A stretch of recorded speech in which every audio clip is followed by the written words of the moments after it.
What's up, YouTube? You know, when we start up, we fire it up, we're looking at a scale. It's going to be a real banger.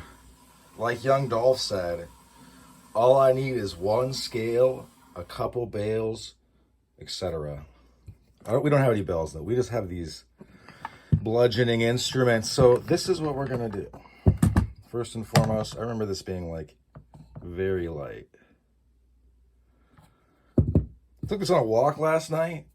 Excellent choice. This thing is so light and limber, and these things are not for show. If I were to hit you with this would hurt. The guy that made this knows what he's doing for sure. I like his stuff.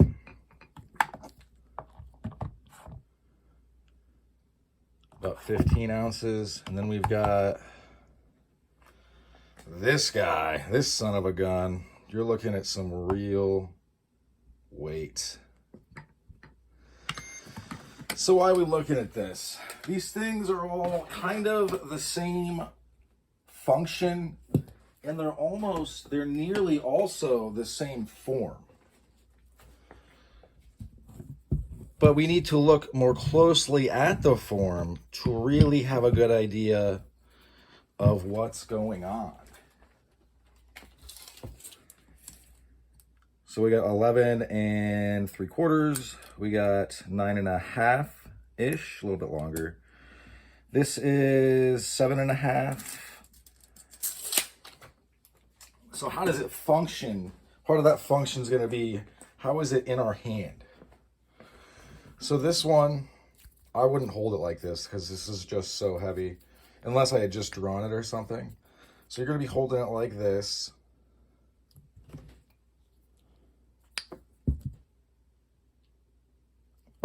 This one, you got a lot of, you could choke up, you can choke down, you can pommel strike with this as well. This one is a little bit more complicated, but so you've got this. It gives you it's the same strike face as that. And if it's too long, you can do that, which shortens it for me just perfectly. You could do it again. There's a couple different ways, but this is just short enough that it will easily slip into your pocket. Because this is just barely small enough to fit into my 5'11" tactical giant pockets in the front. They're tactical pants for a reason. There's a lot to these pants that just make sense if you're a sentry. They're making clothes for like security guards and stuff, and like maybe somebody overseas that's, in Z or Blackwater of old, kind of standing a boring post. This also, no, this doesn't fit, I don't think, or just barely in my front pocket, barely in my back. But this is extremely heavy. This is heavy. This is light. This is going to be super nimble. The way you use this and strike with this is going to be different. You're going to want to like flick your wrist and give this almost a whipping motion. You're going to want to try to hit with the last two ends. And if somebody's coming in, you're not going to want to hesitate to jam this into their stomach, their throat, their eye. You're going to want to try to be hitting. I mean, this takes some skill.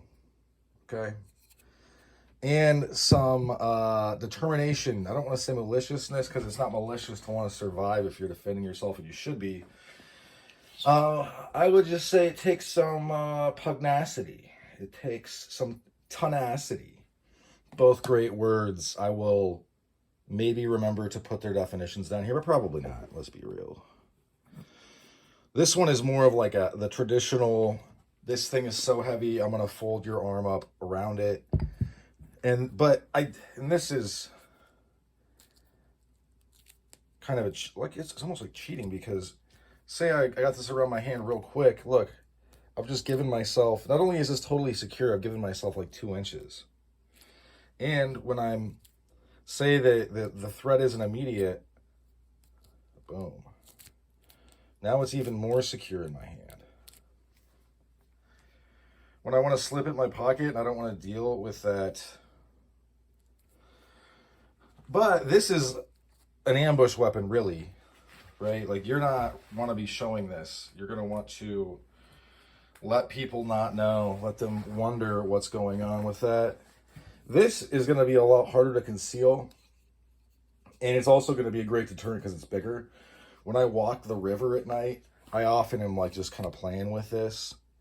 I find that's pretty natural to me. I don't know why. Maybe it's because of the Marine Corps, but when I have something like this in my hand or my pocket, I feel better with it in my hand walking around at night.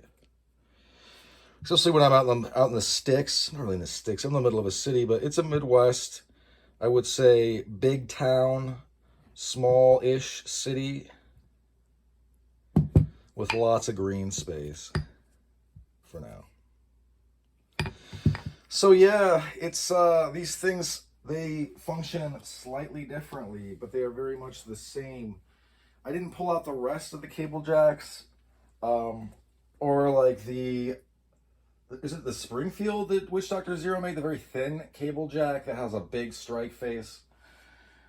Didn't pull those out, just didn't think it was, this is not the same. These guys are so similar, because the Springfield or whatever it's called, it's much more slim. I just don't think it's the same. That's what I'm getting at. So yeah, something to think about. It's good, I think, to have this as an option, especially because it's so light. It would live in a small pack very well. Good thing the linoleum gives. This is very heavy. So anyway, food for thought. That's what all she wrote for this one. Thanks for sticking with me to the end. That's about all. Or have a good rest of your day. Bye-bye.